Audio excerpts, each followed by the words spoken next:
Mrs. Hudson, the landlady of Sherlock Holmes, was a long-suffering woman. Not only was her first floor flat invaded at all hours of throngs of singular and often undesirable characters, but her remarkable lodger showed an eccentricity an irregularity in his life which must be surely tired her patience. His incredible untidiness, his addiction to music at strange hours, his occasional revolver practice within doors, his weird and often malodorous scientific experiments, and the atmosphere of violence and danger which hung around him made him the very worst tenant in London. On the other hand, his payments were princely. I have no doubt that the house might have been purchased at the price which Holmes paid for his rooms during the years that I was with him. The landlady stood in the deepest awe of him and never dared to interfere with him. However outrageous his proceeding might seem, she was fond of him too. For he had a remarkable gentleness and courtesy in his dealings with women. He disliked and distrusted the sex, but he was always a chivalrous opponent. Knowing how genuine was her regard for him, I listened earnestly to her story when she came to my rooms in the second year of my married life and told me of, of the sad condition to which my poor friend was reduced. "He's dying, Dr. Watson," said she. "For 3 days he has been sinking, and I doubt if he will last the day. He would not let me get a doctor this morning. When I saw his bones sticking out of his face and his great bright eyes looking at me, I could stand no more of it. With your leave or without it, Mr. Holmes, I am going for a doctor this very hour," said I. "Let it be Watson, then," said he. "I wouldn't waste an hour in coming to him, sir, or you may not see him alive." I was horrified, for I had heard nothing of his illness. I need not say that I rushed for my coat and my hat as we drove back and asked for the details. "There is a little I can tell you, sir. He has been working at a case down at Rotharte, yeah, that's the place name, in an alley near the river. Yeah, and he has brought his illness back with him. He took to his bed on Wednesday afternoon and has never moved since. For these 3 days neither food nor drink has passed his lips." "Good God! Why did you not call in a doctor?" "He wouldn't have it, sir. You know how masterful he is. I didn't dare to disobey him. But he's not long for this world, as you will see for yourself the moment that you set eyes on him." He was indeed a deplorable spectacle in the dim light of foggy November. The day the sick room was a gloomy spot, but it was that gaunt, wasted face staring at me from the bed which sent a chill to my heart. His eyes had brightness of fever. There was a hectic flush upon either cheek, and dark crust clung to his lips. The thin hands upon the coverlet twitched. In Instantly his voice was croaking and spasmodic. He lay listlessly as I entered the room, but the sight of me brought a gleam of recognition to his eyes. "Well, Watson, we seem to have fallen upon evil days," said he, in a feeble voice, but with something of old carelessness of manner. "My dear fellow," I cried, approaching him, "stand back, stand right back." said he, with the sharp imperiousness which I had associated only with the moments of crisis. If you approach me, Watson, I shall order you out of this house. But why? Because it's my desire. Is that not enough? Yes, Smith Hudson was right. He was more masterful than ever. It was pitiful, however, to see his exhaustion. I only wish to help. I only wish to help, I explained. Exactly, you will help by doing what you are told. Certainly, Holmes, he relaxed the austerity of his manner. You're not angry? He asked, gasping for breath. Poor devil, how could I be angry when I saw him lying in such plight before me? It's for your own sake, Watson. For my sake. I know what's I know what's the matter with me. Mm-hmm. I know. It is a coolie disease from Sumatra. Yeah, Sumatra. Yeah, that's the place name. A thing that the Dutch know more about than we. Though they have made little of it up to date, one thing only is certain: it is infallibly deadly, and it is horribly contagious. He spoke now with a feverish energy, the long hands twitching and jerking as he motioned me away. Contagious by touch, Watson. That's it. By touch. Keep your distance. All is well. Good heavens, Holmes. Do you suppose that such consideration weighs with me for an instant? It would not affect me in the case of a stranger. Do you imagine it would prevent me from doing my duty to such a old friend? Again I advanced, but they repulsed me with a look of furious anger. If you will stand there, I will talk. If you do not, you must leave the room. I have so deep a respect for the extraordinary qualities of Holmes that I have always deferred to his wishes, even when I at least understood him. But now all my professional instincts were roused. Let him be my master elsewhere. I at least was in a sick room. Holmes, said I, do not yourself. A sick man is but a child, and so I will treat you, whether you like it or not. I will examine you, your symptoms, and treat you for them. He looked at me with venomous eyes. If I am to have a doctor, whether I will or not, let me at least have someone in whom I have confidence, said he. Then you have none in me? In your friendship, certainly, but facts are facts, Watson, and after all, you are only a general practitioner with very limited experience and mediocre qualifications. It is painful to have to say these things, but you leave me no choice. Okay. I was bitterly hurt. Such a remark is unworthy of you, Holmes. It shows me very clearly the state of your own nerves. But if you have no confidence in me, I would not intrude my services. Let me bring you Sir James Mick, or Penrose Fisher, or any of the best men in London, but someone you must have, and that is final. If you think that I am going to stand here and see you die without either helping you myself or bringing anyone else to help you, then you have mistaken your man. You mean well, Watson, said the sick man with something between a sob and a groan. Shall I demonstrate your own ignorance? Would you know, pray, of Tapanuli fever? Would you know of the Black Formosa corruption? I have never heard of either. There are many problems, disease, many strange pathological possibilities in the East, Watson.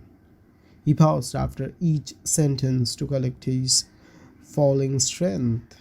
I have learned so much during some recent researches which have a mediocre criminal aspect. It was in the course of them that I contracted this complaint. You can do nothing. Possibly not, but I happen to know that Dr. Ainstree, the greatest living authority upon tropical disease, is now in London. All remonstrance is useless.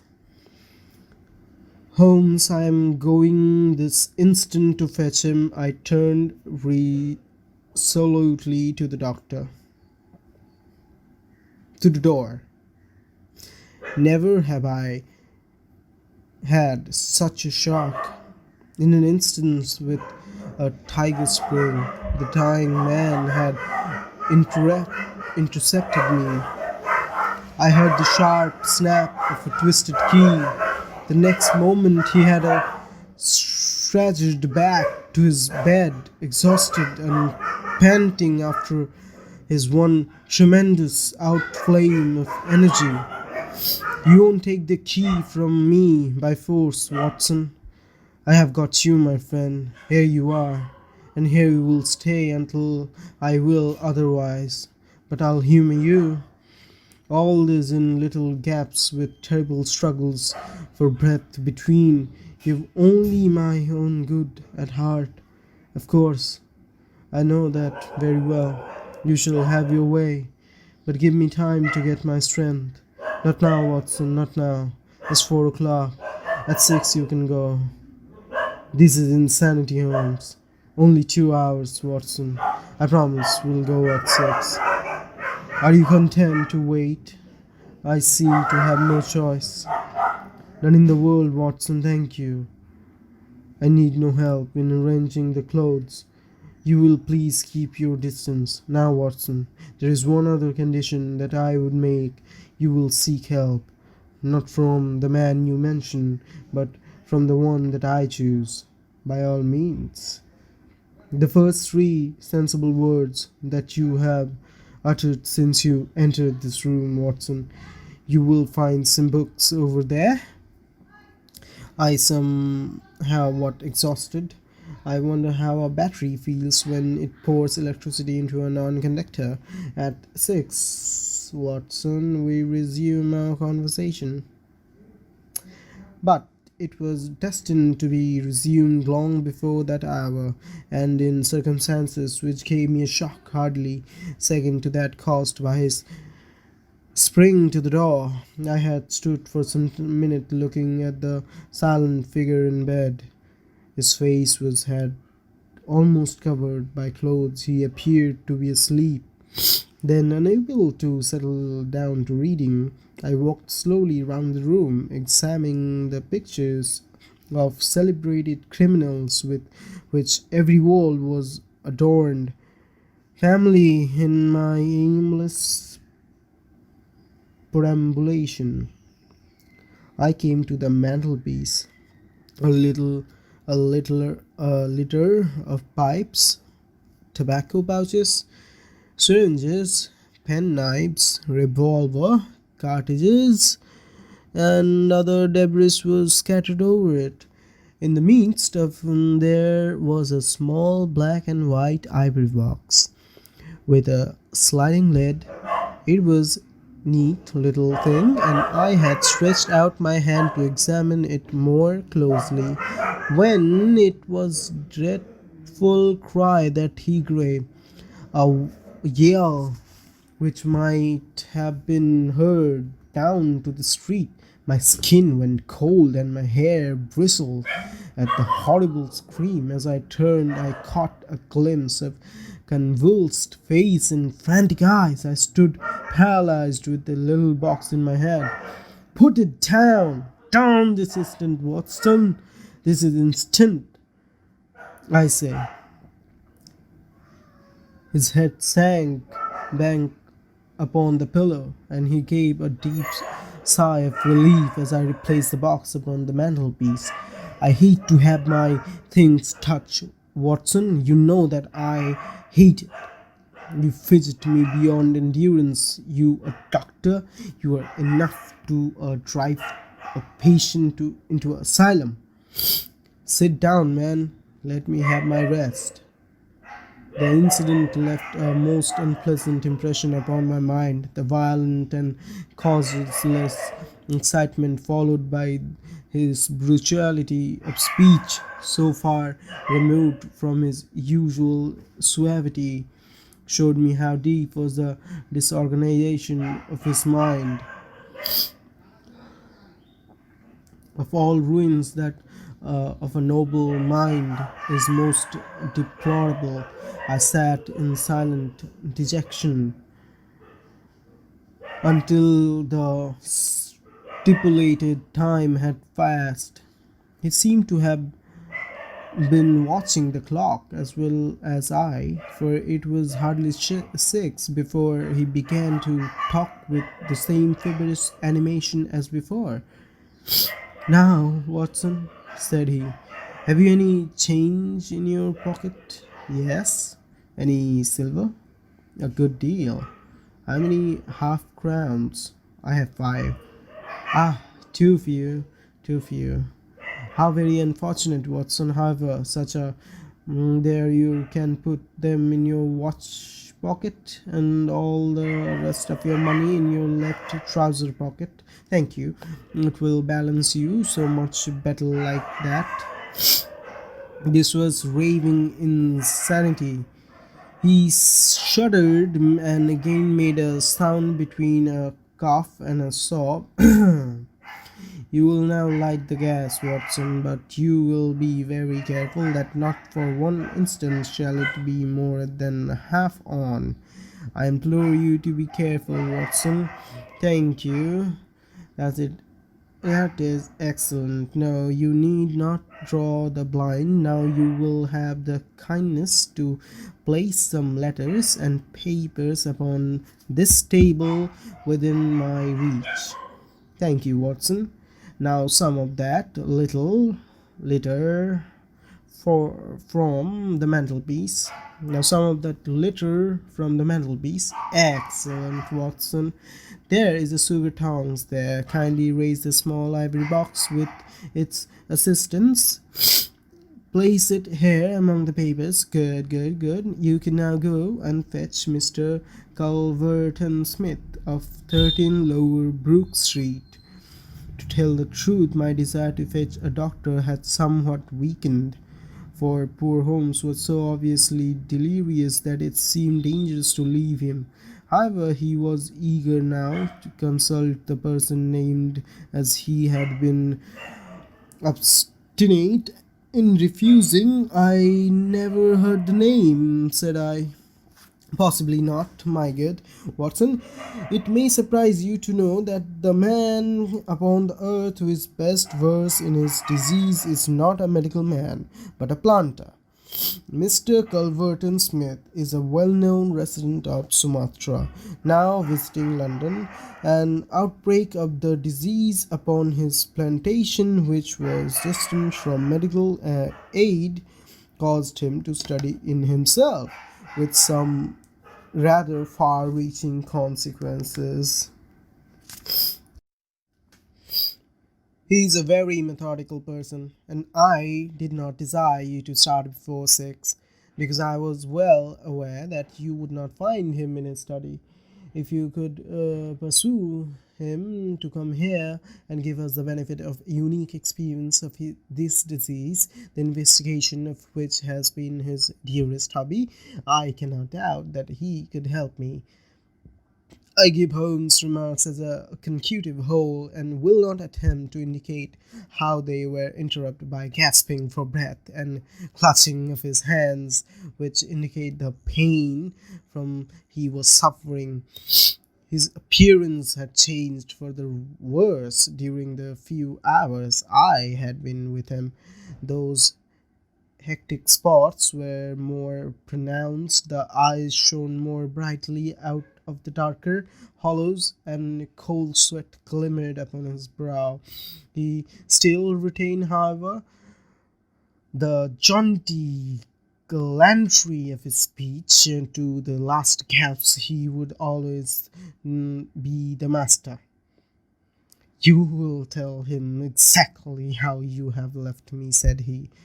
"You will convey the very impression which is in your own mind, a dying man, a dying and delirious man indeed. I cannot think why the whole bed of the ocean is not one solid mass of oysters, so prolific the creatures seems, eh? I am wondering, strange how the brain controls the brain. What was I saying, Watson? My direction for Mr. Culverton Smith. Ah, yes, I remember. My life depends upon it. Plead with him, Watson. There is no good feeling between us. His nephew, Watson. I had suspicions of the foul play, and I allowed him to see it. The boy died horribly. He has a grudge against me. You will soften him, Watson. Beg him, pray him, get him here. By any means he can save me, only he. I will bring him in a cab if I have to carry him down to it. You will do nothing of the sort. You will pursue him to come, and then you will return in front of him. Make any excuse so as not to come with him. Don't forget, Watson, you won't fail me. You never did fail me. No doubt there are natural enemies which limit the increase of the creature. You and I, Watson, we have done our part. Shall the world then be overrun by oysters? No, no. Horrible. You will convey all that is in your mind. I left him full of image of this magnificent intellect, babbling like a foolish child. He had handed me the key, and with a happy thought I took it with me, lest he should lock himself in.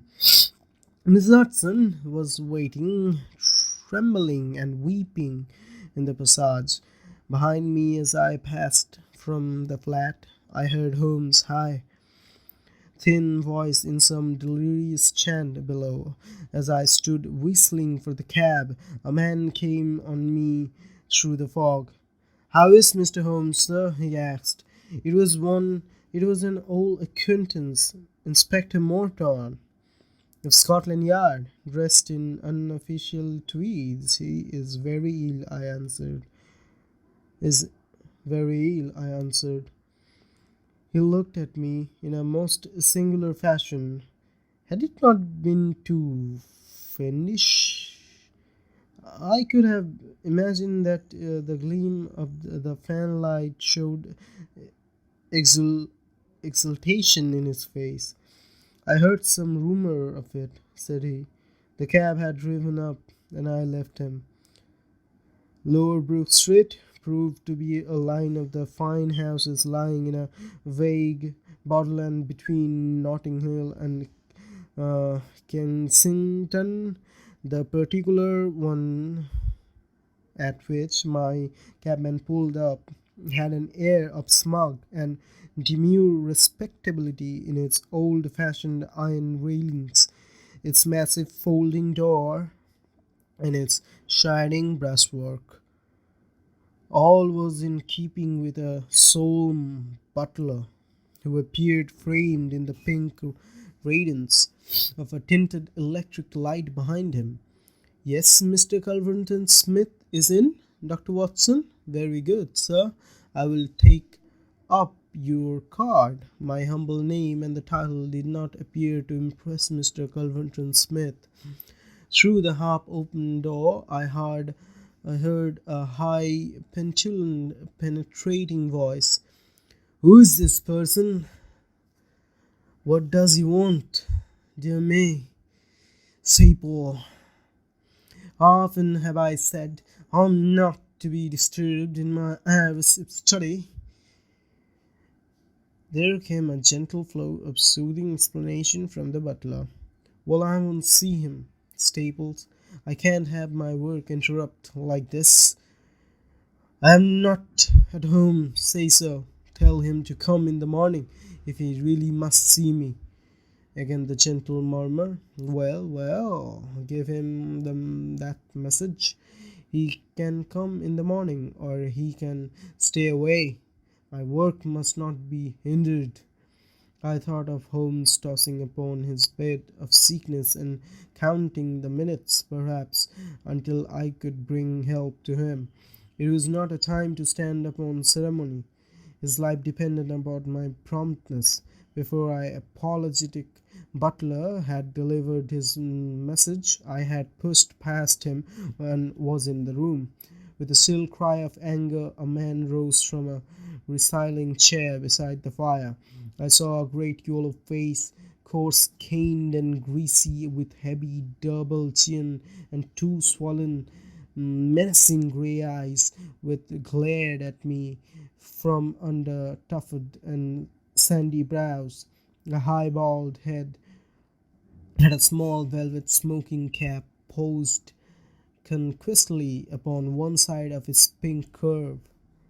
The skull was enormous capacity, and yet as I looked down I saw to my amazement that the figure of the man was small and frail, twisted in his shoulders, the back like one who was suffered from rickets in his childhood. What is this? He cried in a high, screaming voice. What is the meaning of the intrusion? Didn't I send you word that I would see you tomorrow morning? I'm sorry, said I, but the matter cannot be delayed. Mr. Sherlock Holmes. The mention of my friend named had an extraordinary effect upon the little man. The look of anger passed in an instant from his face. His features became tense and alert. Have you come from Holmes? He asked. I have just left him. What about Holmes? How is he? He did, he is desperately ill. This is why I have come. The man motioned me to a chair and turned to resume his own. As he did so, I caught a glimpse of his face in the mirror over the mantelpiece. I could have sworn that it was set in a malicious and abominable smile, yet I persuaded myself that it must have been some nervous contraction which I had surprised, for the turn to me and an instant later, with genuine concern upon his feature. I am so sorry to hear this, said he. I only know Mr. Holmes through some business dealings which we have had, but I have every respect for his talents and his character. He is an amateur of crime, as I am of disease. For him, the villain; for me, the microbe. There are my prisons. There are my prisons, he continued, pointing to a row of bottles and jars which stood upon a side table. Among those guillotine cultivations, some of those very worst offenders in the world are now doing time. It was on account of your special knowledge that Mr. Holmes desired to see you. He has a high opinion of you, and thought that you were the one man in London who could help him. The little man started, and the jaunty smoking cap slid to the floor. Why? He has asked. Why should Mr. Holmes think that I could help him in his trouble? Because of your knowledge of Eastern diseases. But why should he think that this disease which he has contracted is Eastern? Because in some professional inquiry he has been working among Chinese sailors down in the docks. Mr. Culverton Smith smiled pleasantly and picked up his smoking cap. Oh, that's it, is it? Said he. I trust the matter is not so grave as you suppose. How long has he been ill? About 3 days. Is he delirious occasionally? This sounds serious. It would be inhuman not to answer his call. I very much resent any interruption to my work, Dr. Watson, but this case is certainly exceptional. I will come with you at once. I remembered Holmes' injunction. I have another appointment, said I. Very good, I will go alone. I have a note of Mr. Holmes' address. You can rely upon my being there within half an hour at most. It was with a sinking heart and that I re-entered the Holmes' bedroom. For all that I knew, the worst might have happened in my absence. To my enormous relief, he had improved greatly in the interval. His appearance was ghastly as ever, but all the trace of delirium had left him, and he spoke in a feeble voice. Is it true? But with even more than his usual crispness and lucidity. Well, did you see him, Watson? Yes, he is coming. Admirable, Watson, admirable. You are the best messenger. He wished to return with me. That would never do, Watson. That would be obviously impossible. Did he ask what all ailed me? I told him about the Chinese in the East End. Exactly. Well, Watson, you have done all that good friend could. You can now disappear from the scene. I must wait and hear his opinions, Holmes. Of course you must, but I have the reason to suppose that his opinion would be very much more frank and valuable if he imagines that we are alone. There is just room behind the head of my bed. Watson, my dear Holmes, I fear there is no alternative, Watson. The room does not lend itself to concealment, which is as well as it is the less likely to rouse suspicion. But just there, Watson, I fancy it could be done. Suddenly he sat up with a rigid intentness upon his haggard face. There are the wheels, Watson. Quick, man! If you love me, and don't budge, whatever happens, do you hear? Don't speak. Don't move. Just listen with all your ears.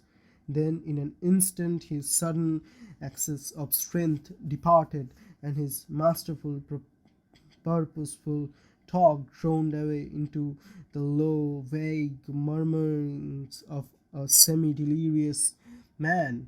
From the hiding place into which I had been so swiftly hustled, I heard the footfalls upon the stairs, with the opening and the closing of bedroom door.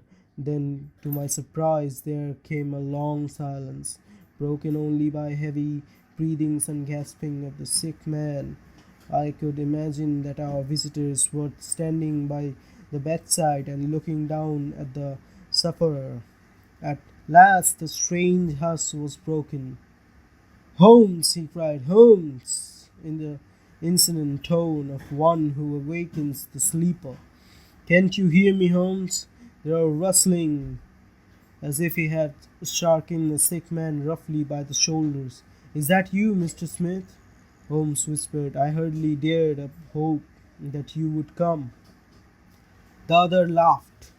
"I should imagine not," he said, "and yet, you see, I am here. Coals of fire, Holmes, coals of fire."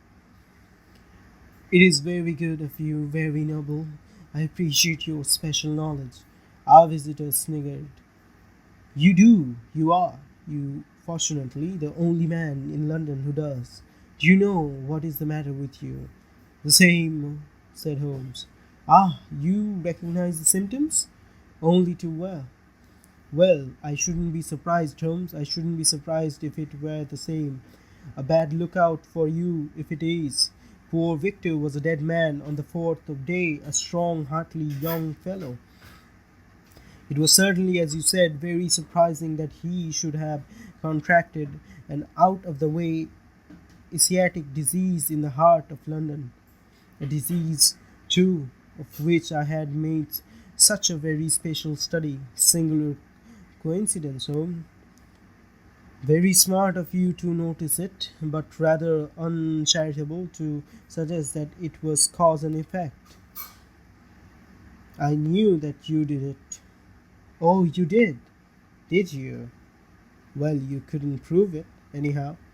But what do you think of yourself spreading reports about me like that, and then crawling to me for your help the moment you are in trouble?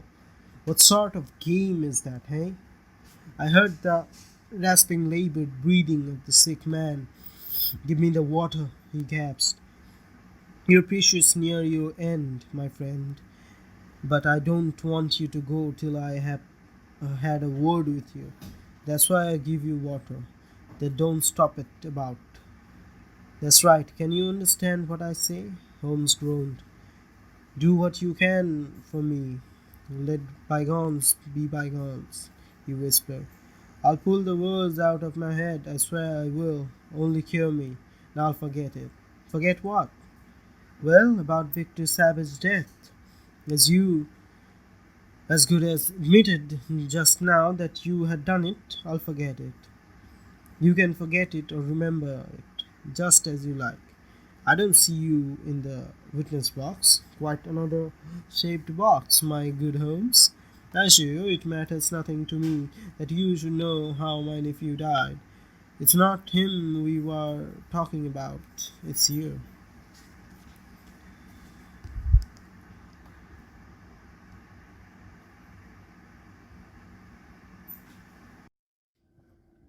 Yes, yes, the fellow who came for me. I've forgotten his name. Said that you contracted it down in the East End among the sailors. I can only account for it so. You are proud of your brains, Holmes, are you not? Think yourself smart, don't you, huh? You came across someone who was smart at this time. Now cast your mind back, Holmes.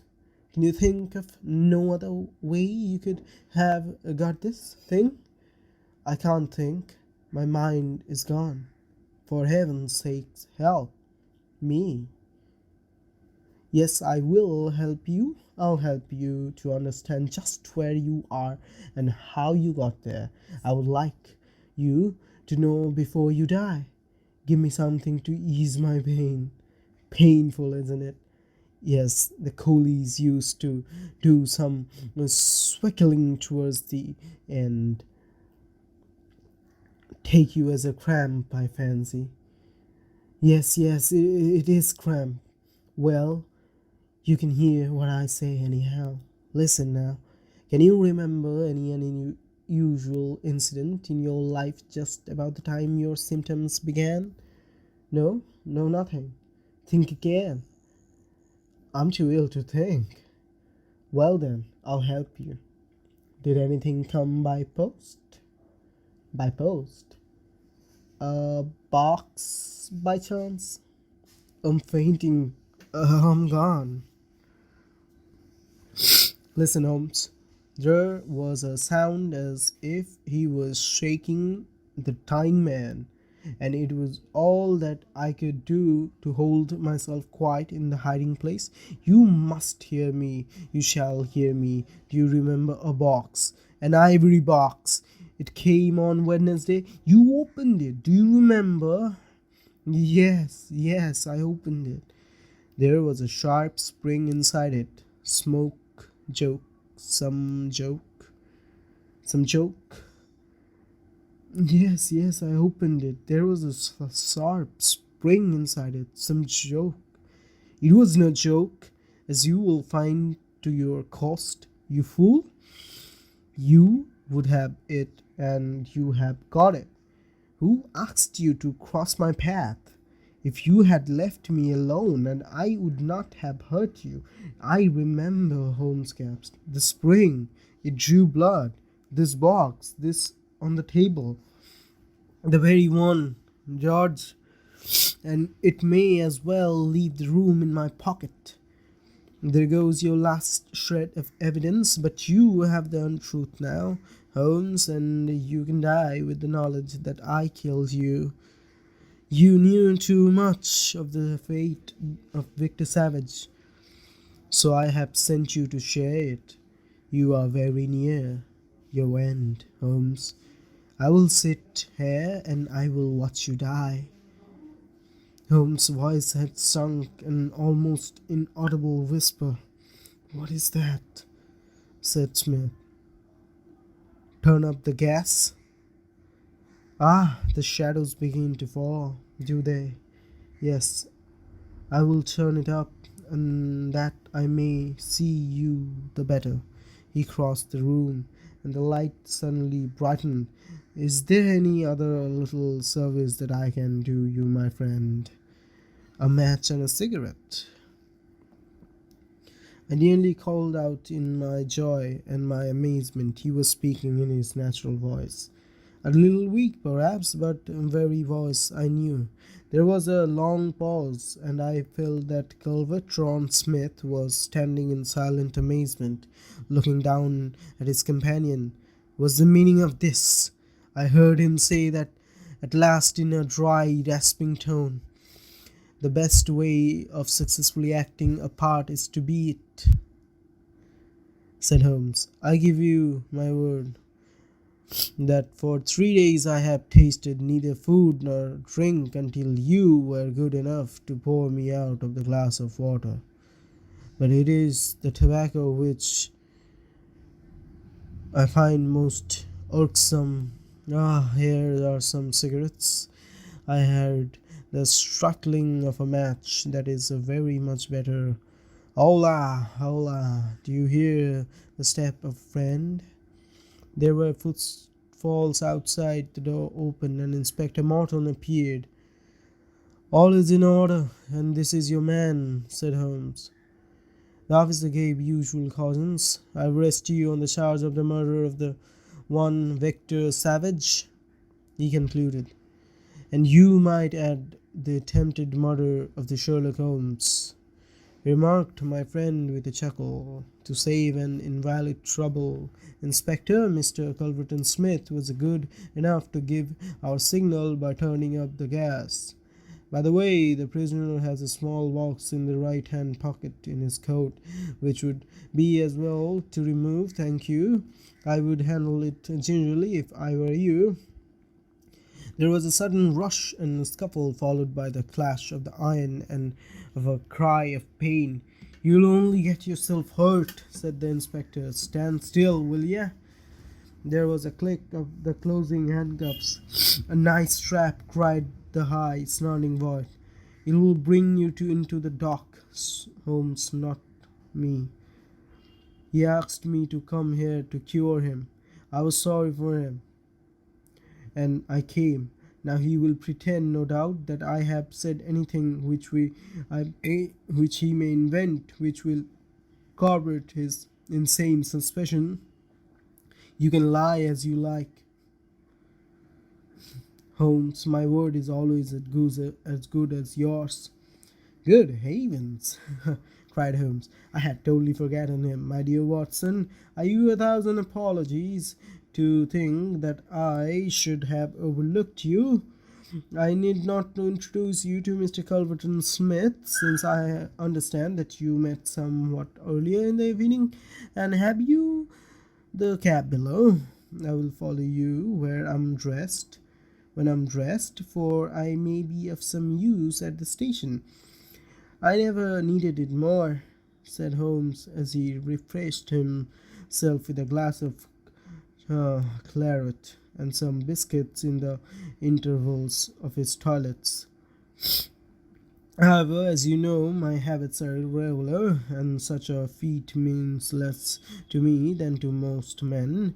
It was very essential that I should impress Mrs. Hudson with the reality of my condition, since she was to convey it to you, and you in turn to him. You won't be offended, since she was. You won't be offended, Watson. You will realize that among your many talents, dissimulation finds no place, and that if you had shared my secret, you would never have been able to impress Mr. Smith with the urgent necessity of his presence, which was the vital point of the whole scheme. Knowing his vindictive nature, I was perfectly certain that he would come to look upon his handiwork. But your appearance, Holmes, your ghastly face, 3 days of absolute fast, does not improve one's beauty, Watson. For the rest, there is nothing which a sponge may not cure, which Vaseline upon one's forehead Belladonna in one's eyes, rough over the cheekbones, a crust of beeswax round one's lips. A very satisfying effect can be produced. Engineering is a subject upon which I have sometimes thought of writing a monograph. A little occasional talk about half crowns, oysters, or any other extraneous subject produces a pleasing effect of delirium. But why would you not let me near you, since there was in truth no infection? Can you ask, my dear Watson? Do you imagine that I have no respect for your medical talents? Could you could I fancy that your absolute judgment would pass a dying man who, however weak and had no rise of pulse or temperature, at 4 yards I could not deceive you. If I failed to do so, who would bring my Smith within my grasp? No, Watson, I would not touch that box. You can just see if you look at it sideways where the sharp spring like a viper's tooth emerges as you open it. I dare say by the some such device that poor savage who stood between the monster and the reversion was done to death. My correspondence, however, is, as you know, a varied one, and I am somewhat upon my guard against my packages which reach me. I was clear to me, however, that the pretending that he had really succeeded in his design, I might surprise a confession that pretense I have carried out with the thoroughness of the true artist. Thank you, Watson. You must help me on with my coat. When we have finished at the police station, I think that something nutritious at Simpson's would not be out of place.